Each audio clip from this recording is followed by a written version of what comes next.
তো নমস্কার বন্ধুরা, আশা করি সবাই ভালো আছেন। তো বন্ধুরা, এখন যে ছবিটার বিষয়ে কথা বলবো, তো সেই ছবিটার নাম হলো চাকা। যেখানে লিড চরিত্রে আমরা দেখেছিলাম মিঠুন চক্রবর্তী এবং দেবশ্রী রায়। মিঠুন চক্রবর্তী এবং দেবশ্রী রায়ের ছবি, যেটার নাম হচ্ছে চাকা। এবং এটা স্পেশালি একটা একটা গরিব সম্প্রদায়ের একটা বেকার শ্রমিক, যে তার শ্রমিকের কাজকর্ম করে জীবনযাপন করে। সেই শ্রমিক ও তার স্ত্রীর যে একটা দুঃখ দুর্দশার জীবন এবং তাদের বেঁচে থাকার যে লড়াই, সেটাই নিয়ে সিনেমাটা তৈরি হয়েছে। এর থেকে বেশি কিছু জানতে গেলে আপনাকে সিনেমাটা দেখতে হবে। তো দেখুন, প্রথমত আমি যদি ছোট্ট করে স্টার কাস্টের বিষয়ে কথা বলি, এই ছবিটার বিষয়ে, তাহলে এই ছবির স্টার কাস্টে ছিলেন দেবশ্রী রায়, মিঠুন চক্রবর্তী। তাছাড়া যদি আমি কথা বলি, তো আরও রয়েছেন, যেমন রাহুল ব্যানার্জি ছিলেন, তারপরে হচ্ছে সতীনাথ মুখোপাধ্যায় ছিলেন, তারপরে কল্যাণ ব্যানার্জি ছিলেন। এরকম করে অনেকেই ছিলেন, তাদের হয়তো আপনারা চেনেন না, খুব একটা ছবিতে দেখতেও পান না, তো সেই কারণে খুব একটা বললাম না। এবং ছবির সঙ্গীতের পরিচালক করেছিলেন কল্যাণ সেন বরাত। ছবির পরিচালক, সঙ্গীত বলতে খুব একটা গান নেই ছবিতে, একটা না দুটো গান রয়েছে। এবং ছবিটা পুরোপুরি একটা সেই ধরুন একটু অন্য জনরার ছবি ছিল। সেই সময় এই ধরনের ছবি খুব একটা হতো না।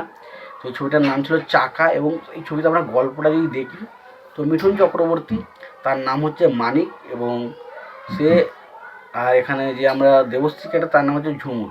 তো মিঠুন চক্রবর্তীর ক্যারেক্টারটা প্রথম থেকেই ঝুমুর তাগর, দেবশ্রী ক্যারেক্টারটার নাম হচ্ছে তাগর। তো মিঠুন চক্রবর্তীর ক্যারেক্টারটার নাম হচ্ছে মানিক। সে প্রথম থেকেই ঝুমুরের মতো একটা ক্যারেক্টারকে ভালোবাসে, এবং সে ঝুমুরকে প্রচণ্ড ভালোবাসে। এবং ঝুমুরদের যে বিভিন্ন রকম অভাবী সংসারে কিছুটা টাকা দিয়ে সে মানিকের ক্যারেক্টারটা সাহায্য করে, তার বোনের বিয়েতে সাহায্য করে। কিন্তু ঝুমুরের যে ক্যারেক্টারটা, সে আবার অন্য একজন কাউকে ভালোবাসে, ফলে মিঠুন চক্রবর্তীর ক্যারেক্টারটাকে সে সেটা জানাতে চায় না। এবং পরবর্তী সময় মিঠুন চক্রবর্তীর ক্যারেক্টার যখন সেটা জানতে পারে, তখন মিঠুন চক্রবর্তীর ক্যারেক্টারটা একটু দুঃখ পায়, এবং পরবর্তী সময় সে পতিতালয়ে যায়, এবং সেখানে গিয়ে এই যে দেবশ্রী ক্যারেক্টার, যার নাম হচ্ছে তাগর, তাকে তার ভালো লাগে এবং সে তাকে বিবাহ করে। এবং পরবর্তী সময় দেবশ্রী রায়ের সাথে তার সম্পর্ক কীভাবে গড়ে ওঠে, সেটা হচ্ছে সিনেমার বিষয়।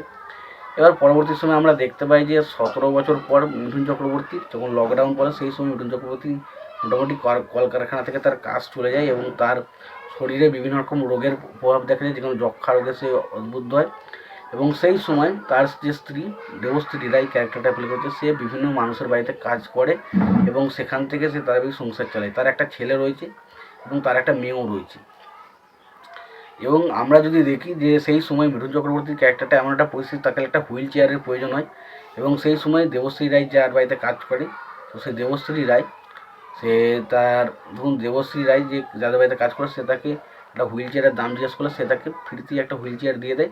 এবং সেই হুইল চেয়ার ফ্রিতে দেওয়ার কারণে মিঠুন চক্রবর্তীর ক্যারেক্টারটা তাকে সন্দেহ করতে থাকে, ভাবে যে তার সাথে তার বাড়ি যে বাড়িতে কাজ করে তার সাথে তার কোনো যৌন সম্পর্ক রয়েছে, যে কারণে সে তাকে এইভাবে সাহায্য করছে। তো এইভাবে সে ভাবতে থাকে, এবং তার বিভিন্ন রকম ঘটনা তার সামনে আসতে থাকে। এবং পরবর্তী সময় সে ঠিক করে যে দেবশ্রী রায়ের ক্যারেক্টারটাকে সে মেরে ফেলবে। এবং সেই মারতে গিয়ে সেরকম এই যে দুজনের মধ্যে যে একটা সম্পর্কে টানাপোড়েন, একটা এই বন্ধন, এই বিষয়টা কিন্তু ছবির মধ্যে তুলে ধরা হয়েছে। তো এই ছবির গল্পটা কিন্তু বেশ ভালো। ছবিতে পারফরমেন্সের কথা বলি, দেখুন দেবশ্রী রায় বলি বা মিঠুন চক্রবর্তী বলি, এদের অভিনয় নিয়ে তো কোনো কথা হবে না। এই ছবিতে অভিনয় প্রত্যেকের কাজ খুব ভালো। ছবির ব্যাকগ্রাউন্ড স্কোর মোটামুটি ঠিকঠাক, ছবির গল্পটাও খুব ভালো বলা যাবে না, খুব খারাপ, মোটামুটি ঠিকঠাক একটা গল্প। এবং ওভারঅল যদি ছবিটা বলা হয়, যে ছবিটা একটা আর্ট ফিল্ম, অনেকটা স্লো, অনেকটা বোরিং। যদি আপনি ধৈর্য ধরে এই সিনেমাটা দেখতে পারেন না, যদি ভাবেন যে না দেখবেন না, তাহলে নাও দেখতে পারেন, আপনার ব্যাপার। ছবির অনেক কটা গান কিন্তু নচিকেতা গিয়েছেন। নচিকেতা আবার কিন্তু বাস্তবধর্মী গান একটা সময় গাইতেন, সেই সময় এই গানগুলো কিন্তু গিয়েছিলেন। তবে সবশেষে একটা কথা বলবো, এই ছবিটা কিন্তু 2001 সালে সেরা আনন্দলোক হিসাবে সেরা অভিনেতার পুরস্কার পেয়েছিলেন মিঠুন চক্রবর্তী। তো ছবিতে অভিনয় প্রত্যেকের খুবই ভালো ছিল। তো ওভারঅল যদি ছবিটা দেখতে চান, একবার দেখতে পারেন। না যদি ভাবেন যে না, এ ধরনের ছবি আমি খুব একটা দেখতে ভালো প্রেফার করি না, তাহলে নাও দেখতে পারেন। আমার কাছে খুব একটা আমি বলবো না যে জোর করবো না ছবিটা আপনি দেখুন।